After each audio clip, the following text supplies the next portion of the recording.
Arjun asks Krishna.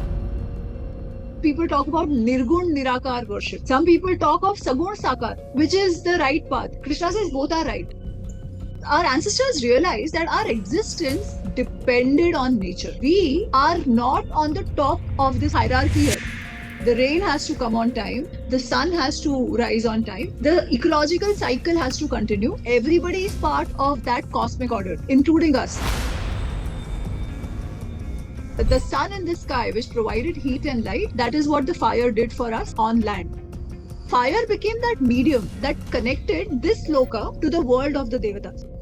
There was a spark in the universe. Then it came into somebody's mind, and eventually it came out as speech. That is how the wisdom came out. This wisdom was then refined through discussion amongst different rishis. Veda also has a lot of these healing mantras, but it also has started now talking about pipidi and some other spices or herbs. The Atharva Veda has a longer list of even diseases. Sukha Dukha in life keeps going on. So is there a way to get out of this Sukha Dukha? Why does Sukha Dukha happen to begin with? And how do we get out of the Sukha Dukha? The darshans are those schools of thought which try to answer these questions in different ways. Study of the Upanishads is the Vedanta. But within Vedanta, there are so many different schools. Advaita is one of it. Theist and atheist is not the same as Astik and Nastik. Bhagavad Gita has Sankhya. It is talking of Purush, Prakriti and all of that. Sankhya develops the language. Yoga accepts it and builds on the top of it.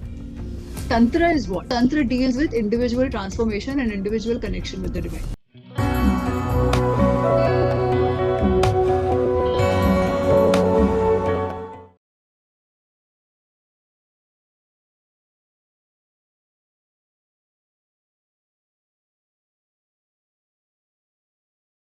Okay, let me start with prayer. Om Shri Ganeshaya Namaha Vakratunda Mahakaya Surya Koti Samaprabha Nirvignam Kurme Deva Sarva Karyeshu Sarvada.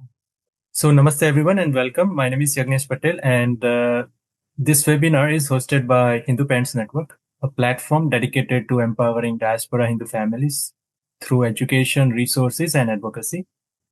Today we are joined by Ami Ganatra, and she needs little introduction to most of us. Over the years, we have hosted her multiple times, that is within US, multiple places, as well as in Canada. And also we have offered her courses through our platform. Her books, and many of you have read and appreciated thus far, they feature prominently in our HPN curated reading list, and often recommended as a part of our family summer reading, as well as the reach out we do for recommended books. What sets Amiji apart is her ability to engage deeply with traditional sources while explaining the same to modern readers. So that is unique thing which we obviously appreciate about her. And through her writing, as well as the way she do the storytelling, she brings out this aspect of nuanced nature of our text and the worldview.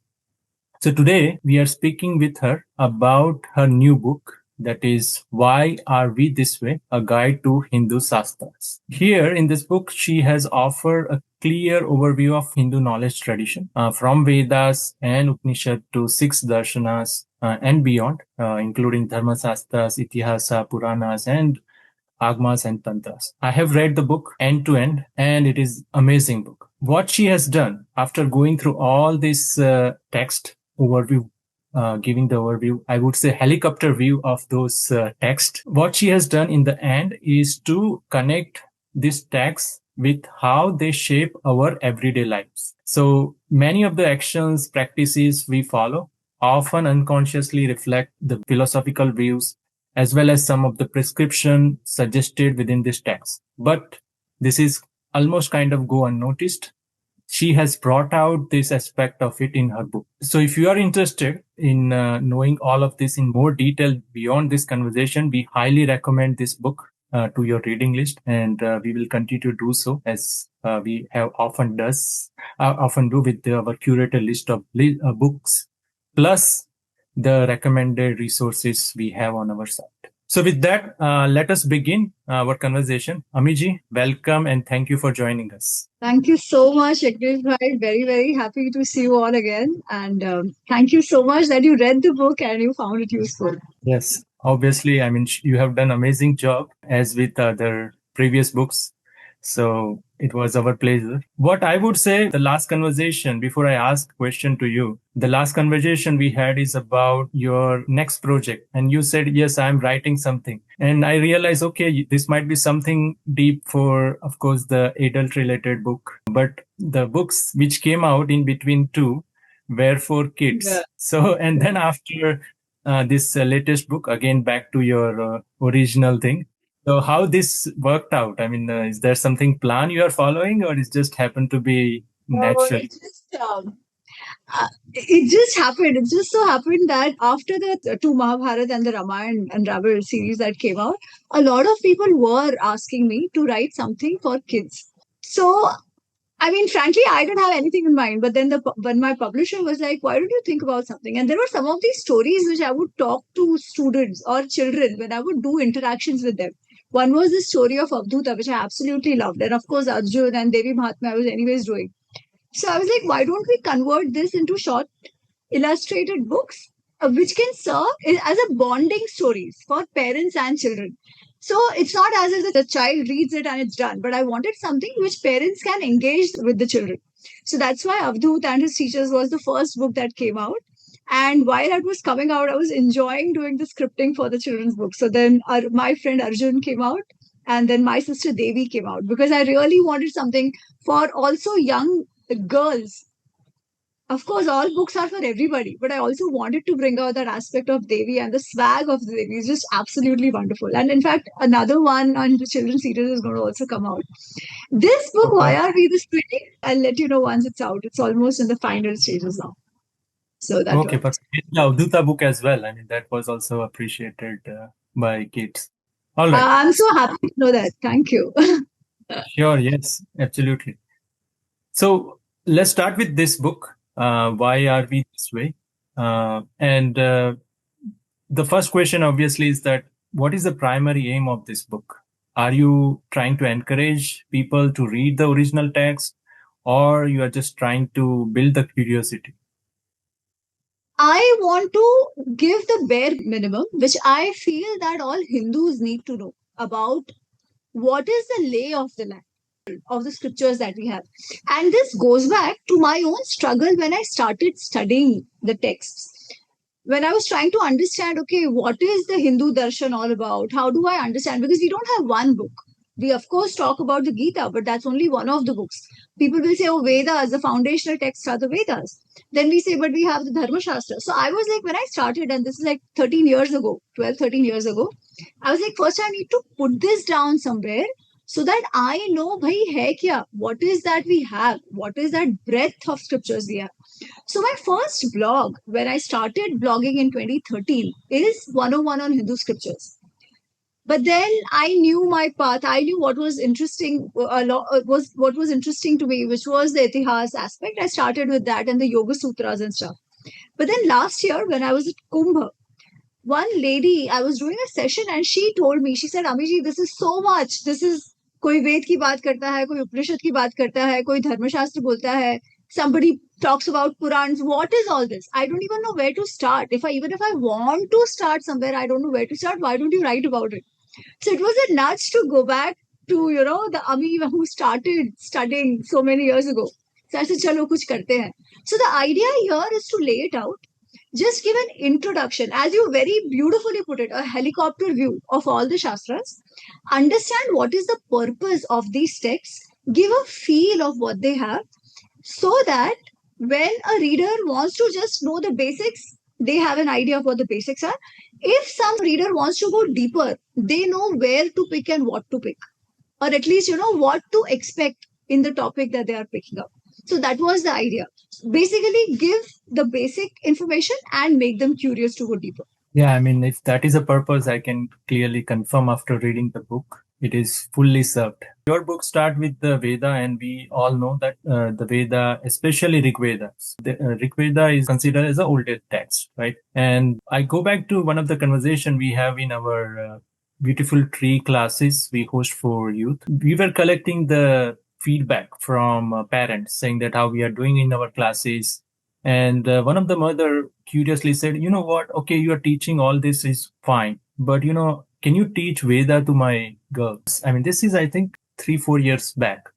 I was very puzzled saying that people are recommending us to teach Veda, and basically it just also boils down to the misunderstanding saying that it is very easy enough that there is a book which you can pick up, and even if the kids they can pick up and we can teach them the Vedas, right? So that is the understanding people have about Vedas, and there might be also an understanding about other aspect of Veda where it says yes, there is a Vedant aspect, Upanishad we call it. So that is giving us philosophy, right? So beyond this, I mean, if we need to simplify, what is there actually in Vedas, right? Those suktas, mantras, what are these meant for? What they originally meant for, and what was the purpose they served during the Vedic society? Okay, so very simply put, Vedas are Shastras which were meant for the ritual of the yajna. Okay, we all know what a yajna is, right? We have a Vedi. Now we call it home, we call it Havan. But the idea of that ritual was so the ritual itself was a symbolicism of one of the most fundamental concept of the Indic or the Hindu worldview. It is called Rita. Rita is a cosmic order. What is a cosmic order? We have to ensure that the universe sustains and works in such a way that life continues. And when we look at the universe, every single thing, Jada Chetan, that is living or that is not living, so to say, they all have a role to play. Every single being, right? They take something from the earth, they give it back to the earth. The tree will take nutrients from the soil, give fruits back for everybody to eat. The goat will eat the shrubs and become food for the larger animals, right? So everybody is playing some part in ensuring that the cycle goes on. This principle of this order, which makes things be the way they are and makes life happen, it is called Rita. Rita basically comes from R, which is flow. Now, our ancestors realized that we are not on the top of this high. There is no hierarchy here. Everybody is part of that cosmic order, including us. We are one of the beings in the cosmic order. And like every being takes and gives back, we also have to take and give back. Now, who are we taking from? What all our existence, the existence of the human being, they realized depends on nature. The rain has to come on time, the sun has to rise on time, the ecological cycle has to continue. What makes all this happen? What is it that allowed human beings to settle down from the hunter gatherer phase? It was the discovery of fire, right? Agni. It was because of Agni that they could clear the forest and make land for agriculture. They could protect themselves from the wild animals. They could work across the day and not have to just work when the sun rises and the sun sets. So, our ancestors realized that our existence depended on nature. For them, nature, the various aspects of nature became devatas, as it should be, right? Because we were taking so much from the nature and we had to give it back. Now, how does this giving and taking and giving back, how does it happen? Taking to happens, we know we survive because of that. But how do we give back? To symbolize that or to make it to ritualize that, the idea of yagna came into being. Where what do we say? We invite the devatas. Devatas are these various forces of nature, to put it very simply. And we say we offer to you. We offer our dhanya to you. We offer drinks to you. We offer food to you. So that you are nourished. You are happy with us, O Devatas, and you keep us happy. And then we ask the devatas whatever we want. We want happiness, we want material pleasure, we want spiritual pleasure, whatever it is. So we seek from them and we offer to them nourishments or whatever, the food or and everything. But how do we make that connection to the Bhagwan, to the devatas, so to say? The only pratyaksha devata which we could invoke as we wanted was the fire. The sun in the sky, which provided heat and light, that is what the fire did for us on land. So fire became that medium that connected this loka to the world of the devatas. And we said it is our medium. So hence we offer to the fire. We said fire is the purohita, Agni Mire Purohita. That is the first sukta of the Rigveda. Yeah, that that Agni is the priest. It's the purohit in which we offer our offerings, and these offerings are taken to the devatas through this Agni, and the blessings, the benedictions of the devatas are coming back to us through the Agni. That is the idea of the yagna. To make that yagna happen and to ensure that the process stays the way it is over generations, the Vedas came into being. And because it started becoming more formalized through oral tradition, the scope of yagnas also started growing and they became a lot more complex, giving rise to what is finally what we have, the Vedic scriptures, which now we have as four, right? We talk about Rigved, Yajurved, Samaved, and Atharvaved. Now, in this, every Ved also has its own purpose. So, Rigved, it is meant to invite the devatas. You want to invite Indra, you want to invite Varun, you want to invite Vishnu. You use the Rigvedic suktas. Suktas is su-ukta, good sayings. When you want to invite somebody to your home, what do you say? Dear Yagresh Bhai, I'll be extremely obliged if you come over to my home. You are such a great person. You are running such a great organization. Your coming to my home will bring me peace and happiness and everything. It was exactly that. That is what the suktas do. They call upon the devatas to come. And once somebody comes to our home, we do something to make them feel at home, to feel happy and everything. So we praise them when they come. We sing their stutis when they come. That is what the Rigved really has. What does the Yajurved do? Yajurved talks about the different mantras that have to be chanted during the actual ritual. Because when you do the ritual, you have to make the Vedi jo altar hota hai na, jo banta hai brick se, that has to be made. Ghee has to be poured in. They used to rub the sticks together and then create Agni, right? So that has to be done. The shape has to be in a certain way. The process has to be followed. Who comes first? Who comes later? They come, they go back, all of that. So for that, various mantras were sung at different points in time, and a certain process had to be followed. That ritual process, the actual execution of it, is what is covered in the Yajurveda. Then we have the Samaveda. Samaveda has most of the mantras of Samaveda are from Rigved. What does Samved do? Samved puts the Rigvedic suktas, because the Rigvedic suktas also have invocation and they have stuti, they have praises. So they will put it into music, because when somebody comes home, we'll be like, Are bacha, please sing for them, so that they're entertained, right? So it has the aspect of art, it has the aspect of entertainment for the devatas who you are calling. That is Samveda.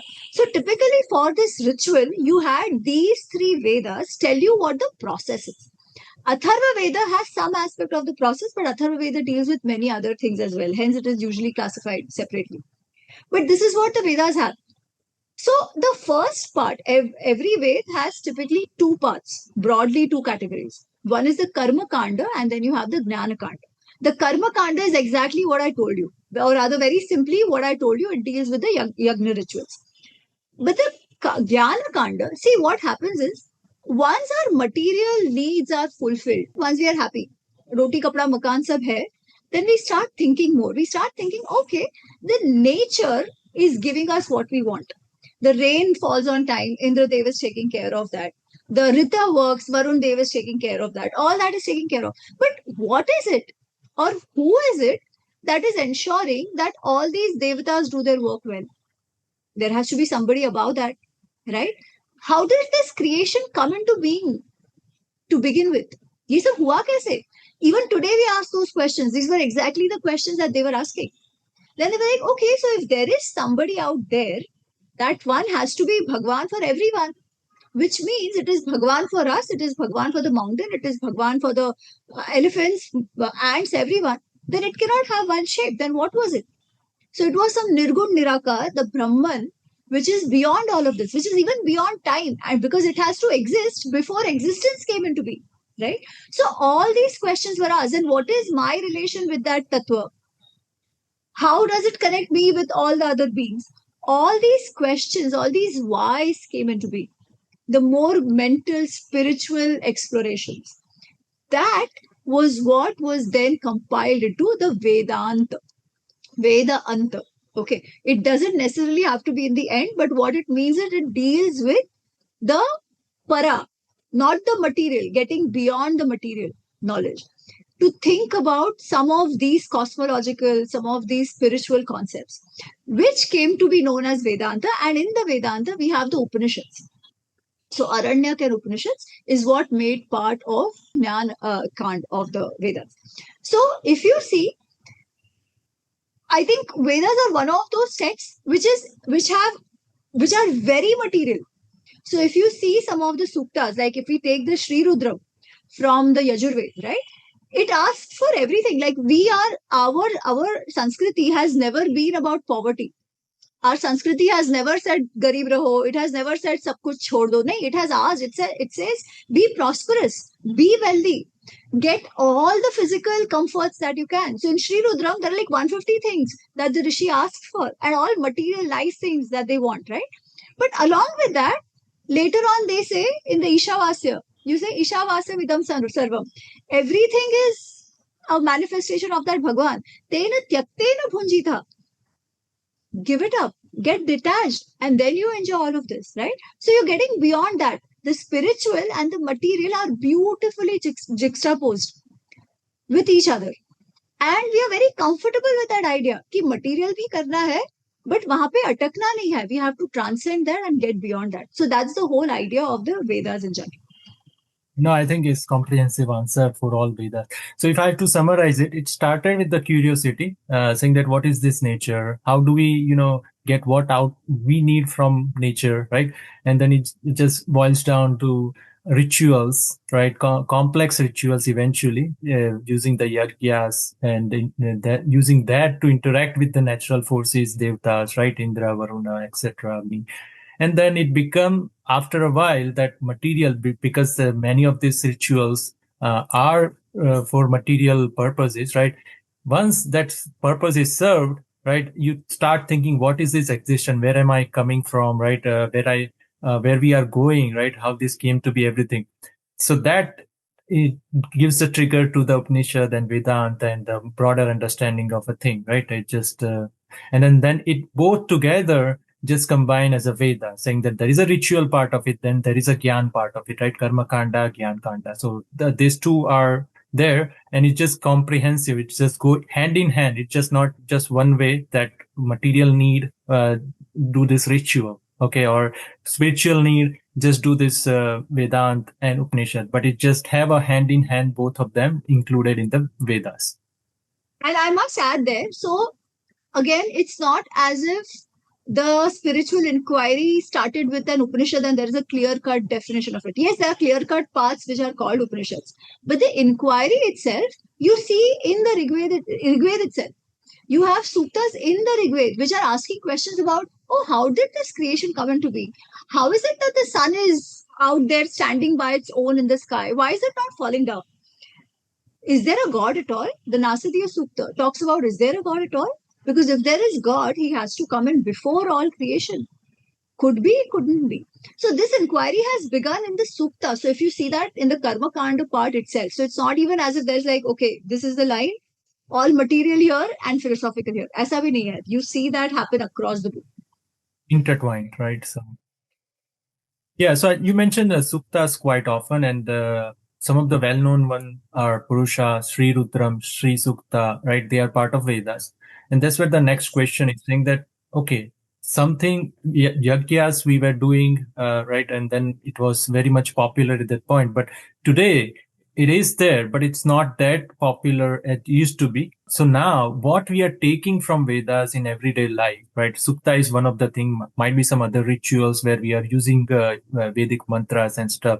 Could you give insight on where exactly we are using this Vedic mantras and suktas?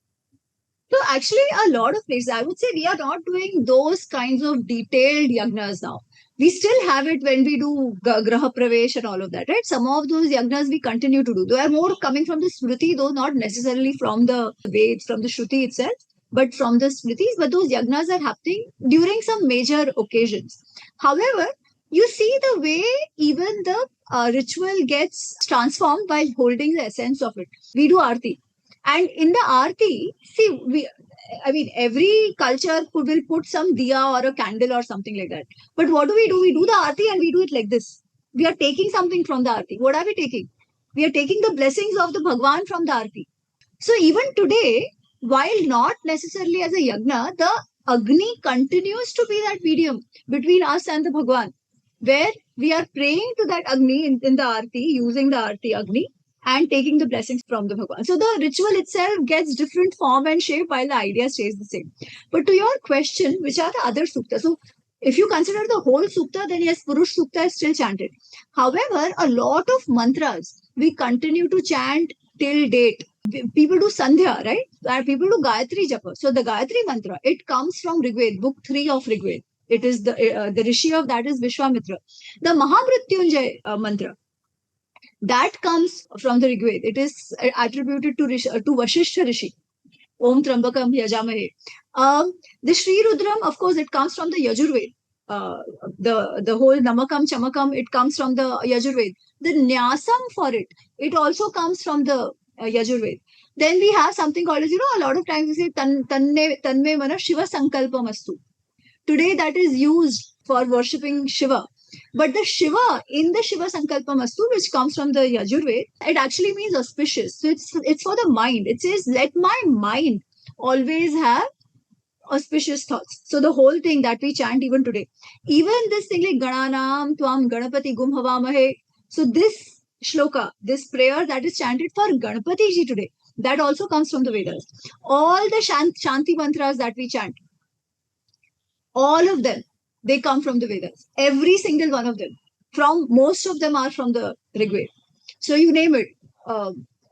जो भी आप बोलो, ये जो आज बोलते हैं ना, शन्नो मित्र शंवरुणः, that one, or Om, the one which we say, that let my ears be fine. It's just slipping my mind out now. But you name it, every Antariksha Shanti, Deva Shanti, this mantra that is chanted, all of that comes from the Rigved. From most of them from the Rigved, but also from Yajurved, a lot of them. Yeah, and also how about those? That's what I was saying. Om Bhadram Karnevi Shreyama Devaha. All of this comes from the Veds, yes. Yeah, and how about those thing where marriage ritual and Shraddha ritual, right? So the marriage rituals, in fact, in even the process. So you have something called as Vivaha Sukta. Vivaha Sukta comes in the Rigved as well as the Atharva Ved. So there are parts in Rigved and a longer version of it is in the Atharva Ved. Like even today we have the Pani Grahan, right? It is exactly like how it used to be in those days, so many centuries ago. It was exactly like that. Pani Grahan, the concept itself, Pani is hand, Grahan is holding the hand. So that whole process comes, that is mentioned, the ritual is mentioned in the Rigved and then again in the Atharva Ved.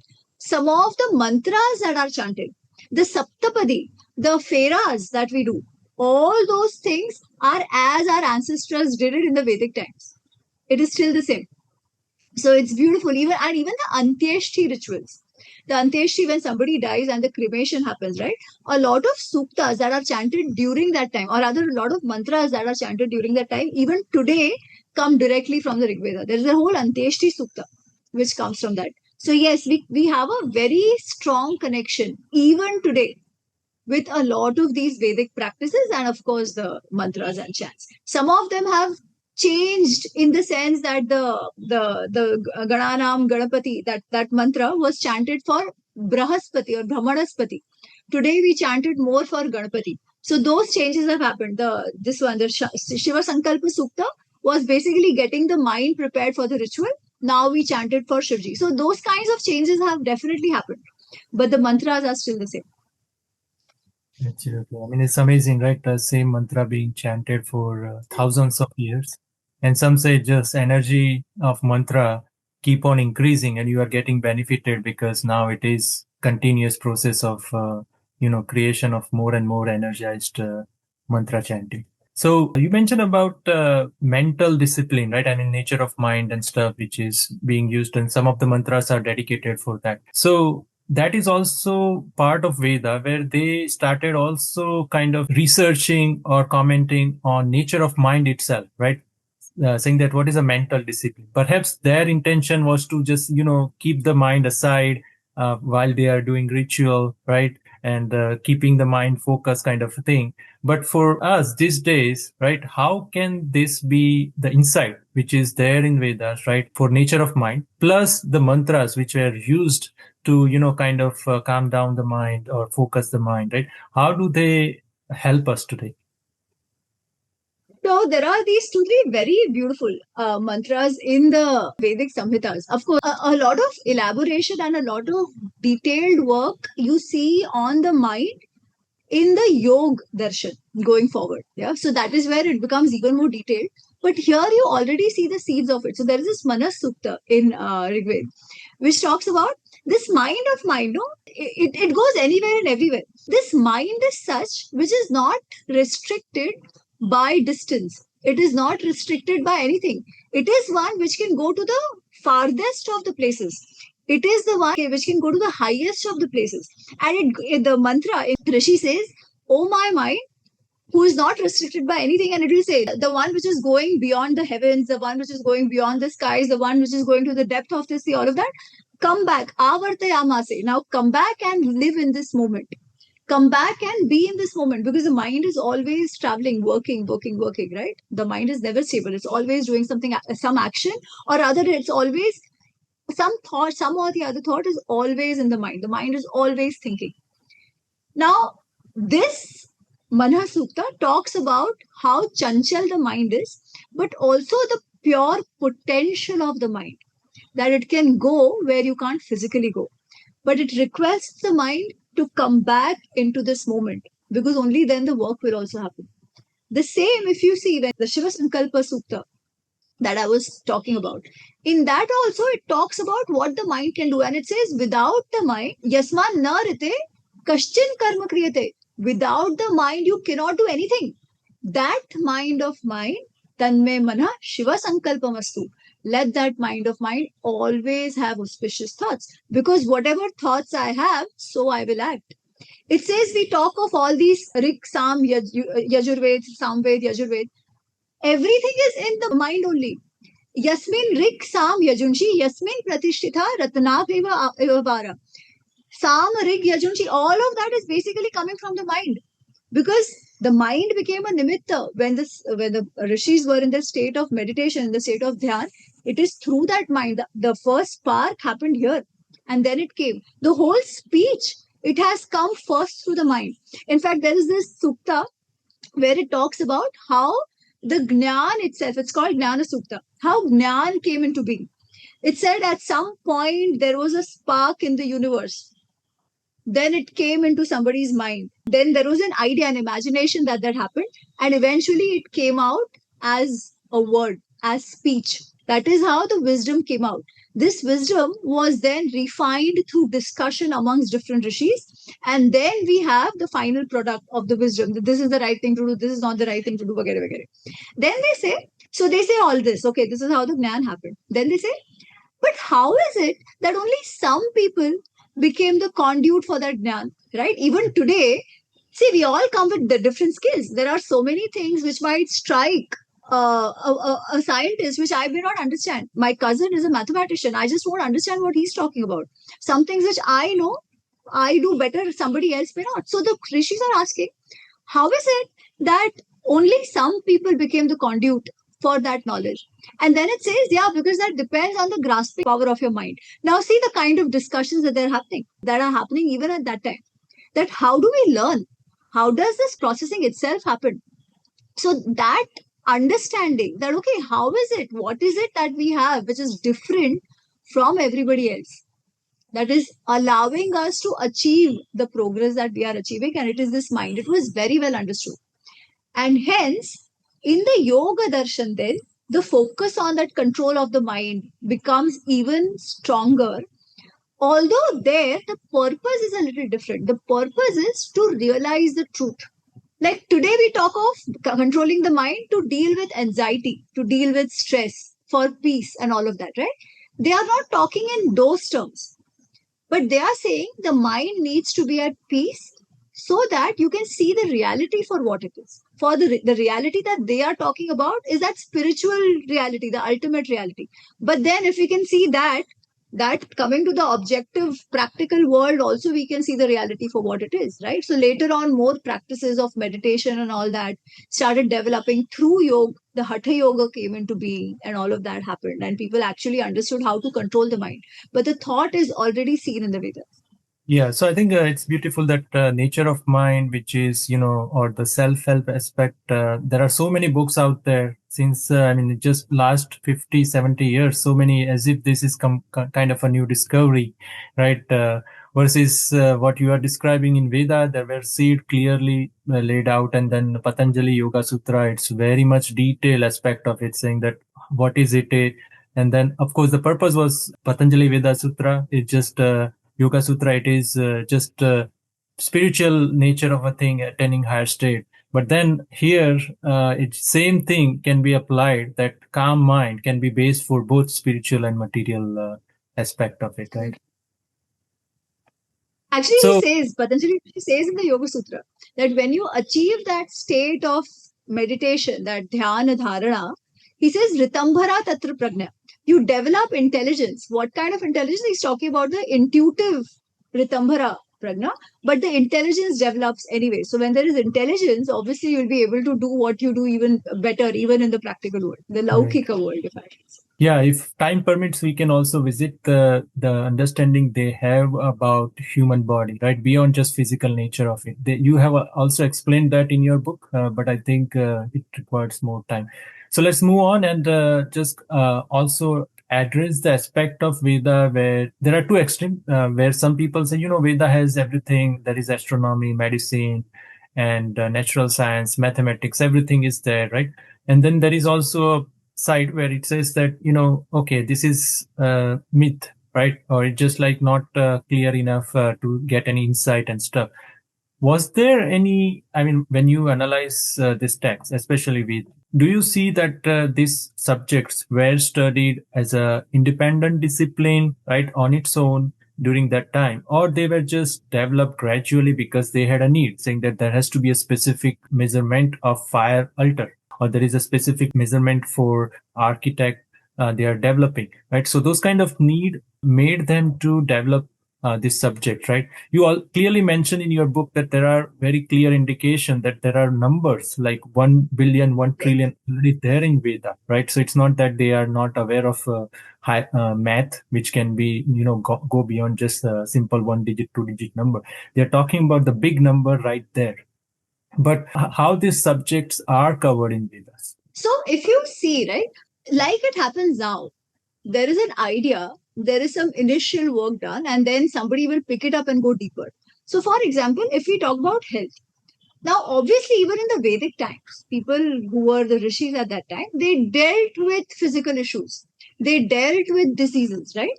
And hence, they're actually, like it is for us, it was for them. They needed somebody to help them cure it. So we have devatas who are considered doctors of the devatas. So Ashwins, the Ashwini Kumars, who are considered the dual, they are considered twins. They were considered doctors amongst the devatas. So when somebody was unwell, they would pray to Ashwini Kumar and Ashwini to get well. Okay, so this is how it comes in the Rigved, that there are some diseases that they speak about. There is this, some people call it a lady, some people call it a horse, who had the leg broken. And then the Right. Ashwini Kumars were called, and then they gave like we have the false leg today, right? Which is fit to them.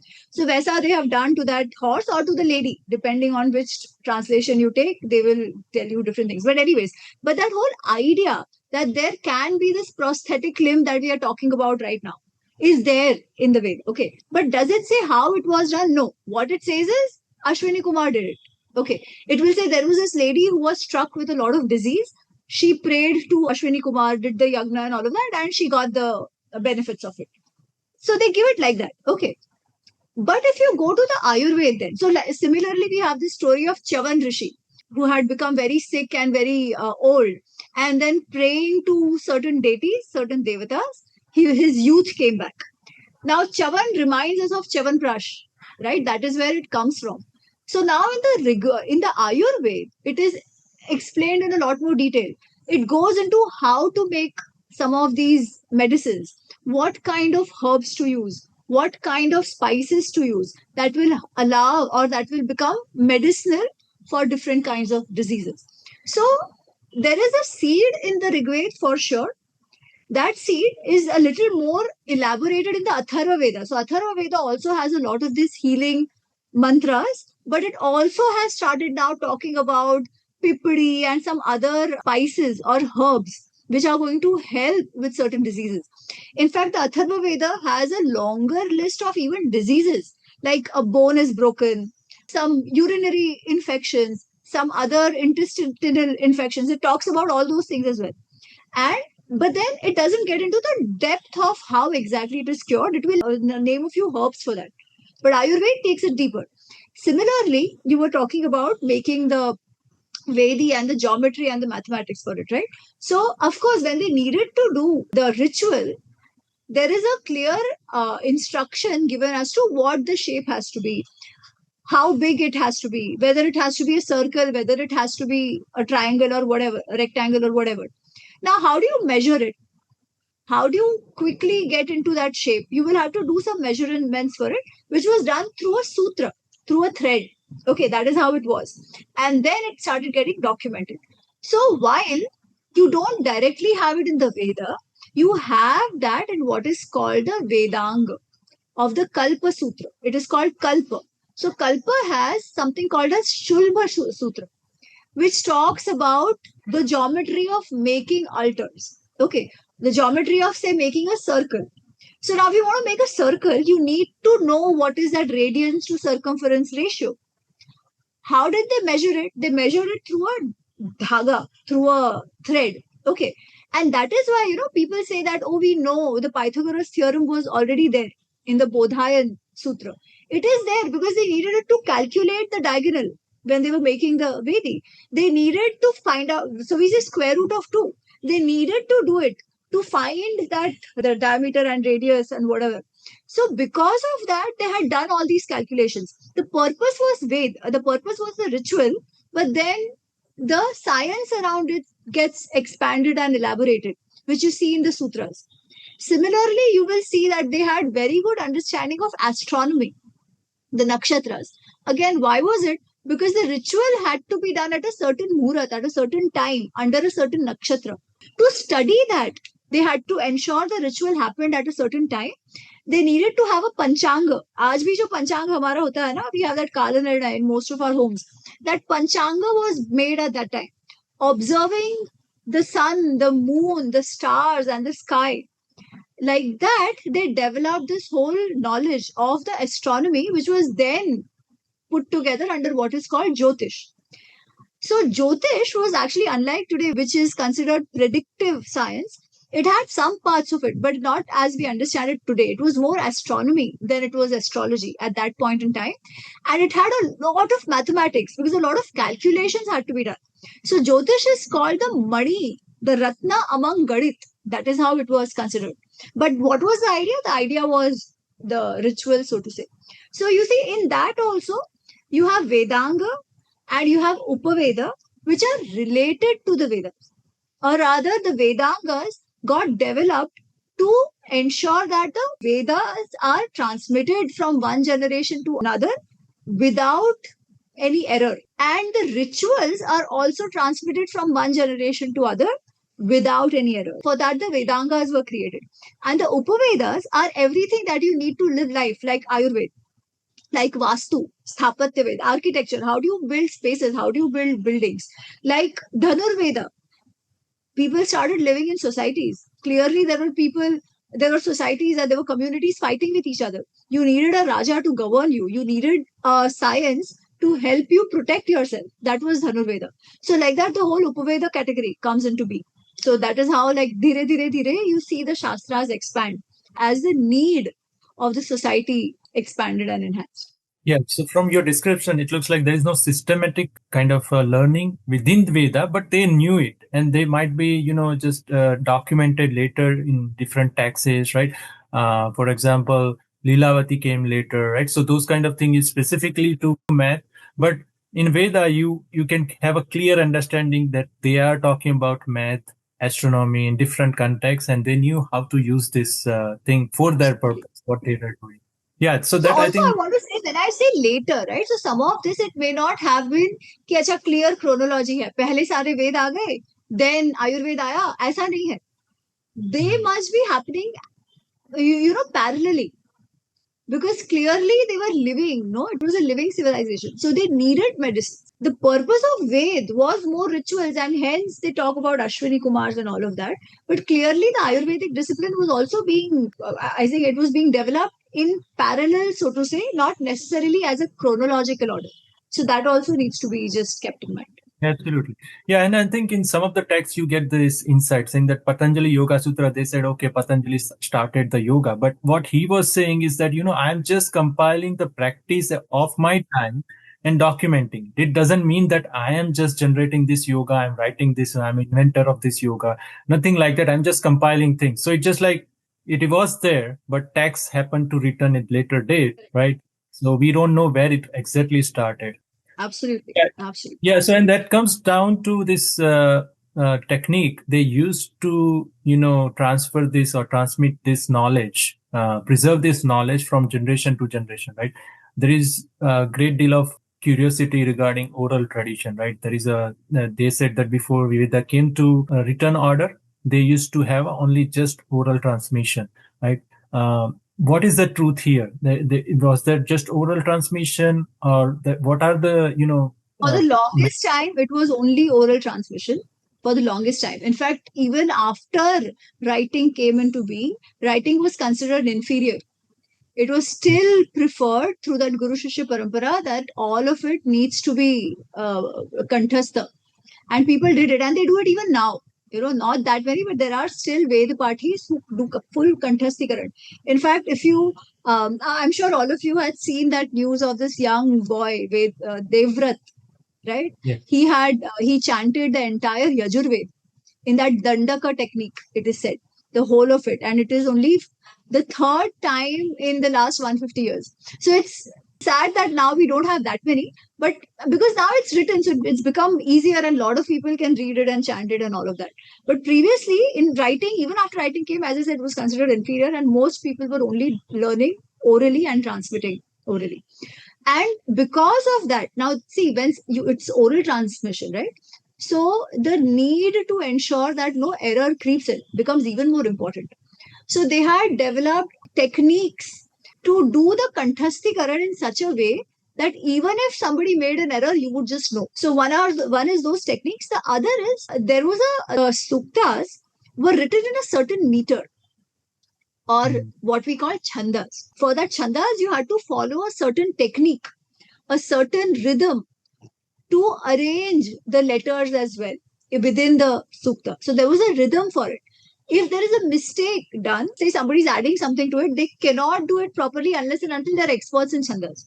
And that would be very difficult anyways. So that also put in a natural sort of error correction, the chanda, along with the techniques, the mnemonic techniques that were developed.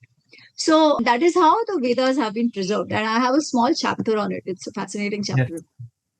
Yeah, so it seems like these two features are unique in the sense that even if we have written text right now, we cannot replace these two, right? The oral transmission has its own advantage and its own thing, Absolutely. which cannot be carried forward using the written text. And same time, Guru Shishya Parampara, right? That is also a very unique thing where it is very successful. It has been very successful since ages, right? These two, that it is carry forwarding this knowledge. So I think the next section you have covered in your book is regarding the darshana, right? So of course, right now we can say that the popular conception is that there are 6 darshanas, 6 schools of philosophy thought, right? And 2 are very popular, Vedant and Yoga. But then there are other 4.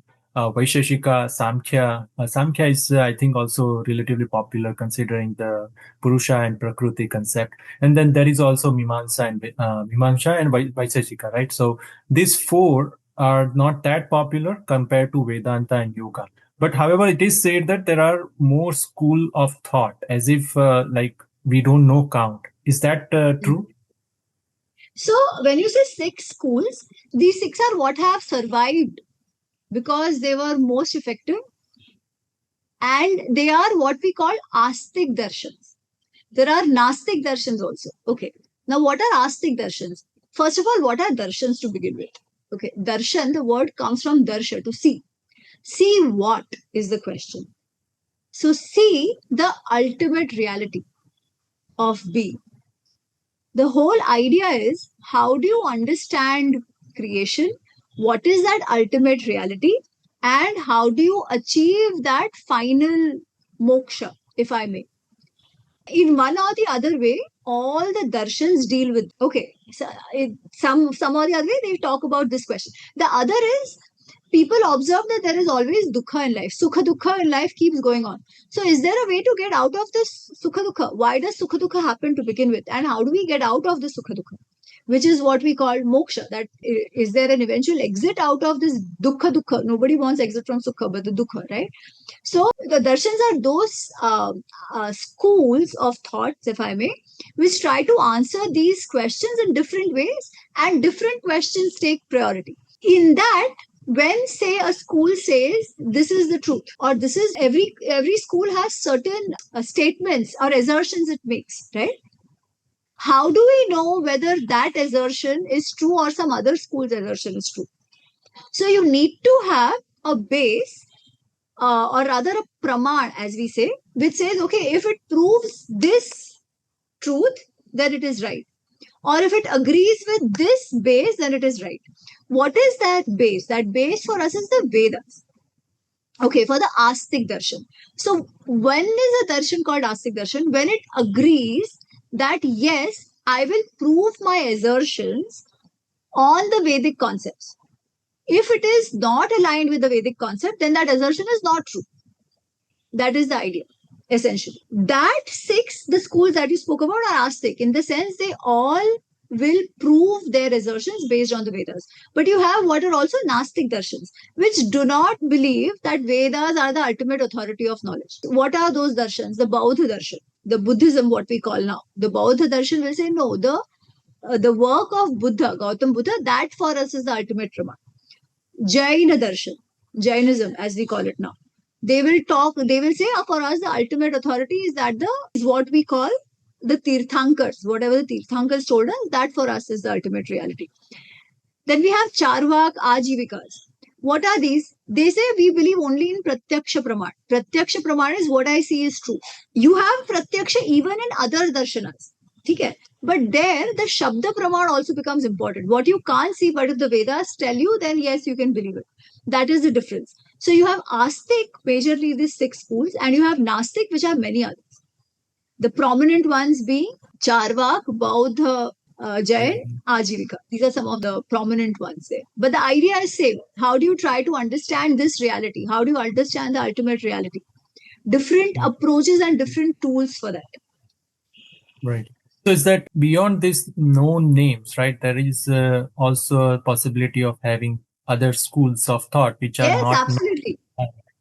So if Absolutely. I have to just compare the modern world, right? It's just like, let's say there are different entrepreneur, different company trying to solve one problem, right? Just let's say going to the Mars or thinking about the universe, how to figure this mystery out, right?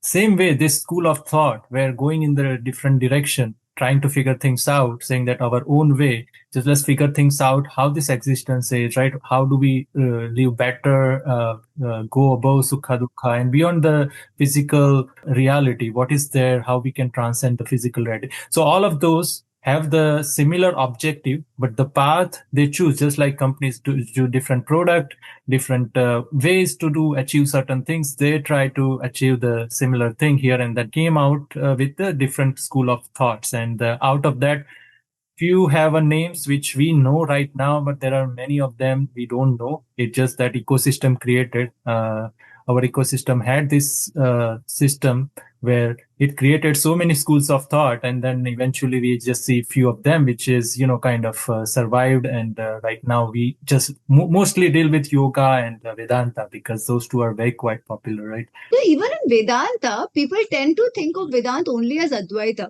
So what is Vedanta? Vedanta is study of the Upanishads. Okay.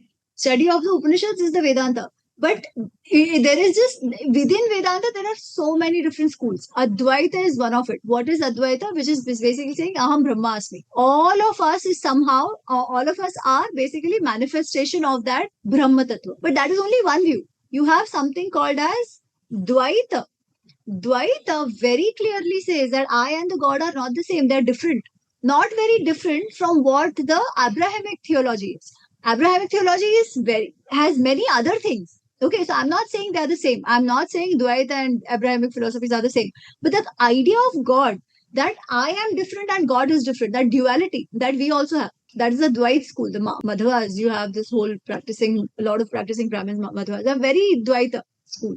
Then you have something called as Vishishtadvaita, which says, yes, I am a manifestation of the God, but I'm just one part of it, not the whole of it. That is also there. So you have these different kinds of understanding of I versus the ultimate truth, even in the Vedanta. More often, people just assume Vedanta matlab Advait. That's not true. Right, and yeah. all these schools will try to prove their assertions again based on the Vedas, okay, on the Right. Upanishads rather, the Vedanta part of it. That's the whole idea. And then it just exploration continued. That's also very interesting part, because you mentioned Madhava, but then there are also recently Vallabhacharya is there. Then there is Yes, a Pushti Gaudiya Marga. Vaishnavism, Chaitanya Mahaprabhu. Chaitanya Mahaprabhu, the ISKCON movement is there, right? It's just where we call the Sanatan Dharma. This is what it explains, saying that within there is diversity, but there is a continuation where everyone is trying to explore, and then within the Vedanta, so much diversity is also there. All right. I think you also mentioned about the Astika and the Nastika aspect of it, right? And most often we see that there is also, kind of comparison saying that, oh, there is a atheist school and there is a theist school. Is it the same? The comparison is right or wrong, right? And is there beyond this two binary, right? We call it, okay, there are people who don't believe at all, and then there are people who believe it, right? Do we have other variety within our system which says that, we just want to be explorer, right? Let's see what figure out, right? Some of these schools are also belong to that explorer kind of thing, that we don't know, but we are ready to explore things and we are open to it, right? Versus just closing this door saying that, okay, I am atheist, I am not going to explore anything because I have given up, right? And we very much know that the universe is complex, right? Things are not as simple as just claiming, just not even exploring things and just claiming the conclusion saying that, okay, I am an atheist, right? So can you elaborate on our idea of this two binary? If this is So first of all, this Mhm. theist and atheist is not the same as Astik and Nastik. Astik and Nastik is dependent on the Vedas. Do you consider Ved as the ultimate authority of knowledge, or you don't consider Ved as the ultimate authority of knowledge? It has nothing to do with theism and atheism in that sense, which basically says Bhagwan ko mante ho ya nahi mante ho. There is God, there is no God. Theism is, yeah, I believe in God. Atheism is, I don't believe in the creator God. That is the idea. For us, that would be Ishwarvad and Nirishwarvad. So, for example, while Sankhya is an Astik darshan, it is not necessarily a Ishwarvadi. It is a Nirishwarvadi. In the sense, Sankhya will say this entire Prakriti, or rather, this entire creation comes from Purush and Prakriti. Okay. Purush and Prakriti, that's it. Everything comes from it. It does not talk about any Ishwar beyond that. Likewise, if you see Buddhism, the Bauddha darshan, while it is a Nastik darshan, it is not Nirishwarvadi. They believe in Ishwar, just that they don't consider Ved to be the ultimate authority. So that is the difference. Now, when I say Sankhya is Nirishwarvadi, that also I can't claim so to say, because it does not say there is no God, like how atheism would say. It just doesn't speak about God. It is not concerned with that topic at all. It is concerned with creation, so to say. So while it is not talking about God and belief in God as requirement for understanding of Sankhya. It is not even discounting it. So we can't say it denies God. That we can't say. Just that it doesn't talk about it. Same thing for Nyaya. Nyaya for the longest time did not think about God at all. It did not mention in the core precept of Nyaya, there is no mention of believing or God. However, Nyaya is an approach to debating. Nyaya is an approach to gaining knowledge, logic, tarka, all of that. So Nyaya as a tool later on was used by Nyaya practitioners to prove the existence of God. So in that sense, while it was Astik and not necessarily Ishwarvadi, it also was not Nirishwarvadi in that sense. So for us, Ishwarvadi, Nirishwarvadi works to some extent, but not clearly. So it is not exactly Astik Nastik is definitely not atheistic and theistic. And also there are, as you were also mentioning, there are schools which don't concern themselves so much with Bhagwan, but they don't deny Bhagwan outright anyway. So that's how we see it. Even for that matter, Mimamsa, which deals with ritual, the Purva Mimamsa. What does Purva Mimamsa say? Purva Mimamsa doesn't deal with Jnana Kand at all. Purva Mimamsa is very clear. You want Abhyuday in life, just follow the ritual as it is given. And as it is given to the T, the Vedic ritual, the Yagna, the Nitya Karma, the Nitya Agnihotra, whatever. Do it without asking, do it as you have been told to do. And whatever is the Arthavad, whatever is the promise made, saying that if you do this ritual, you will gain XYZ. If you do Y, you will gain YZ. You will get it. No questions asked. So it also doesn't bother with Bhagwan at all. It does not deal with God at all. It just says you do the ritual, you get what you want. So the ritual itself is that powerful. That is also one of our schools that we have. So you see the variety that we've had.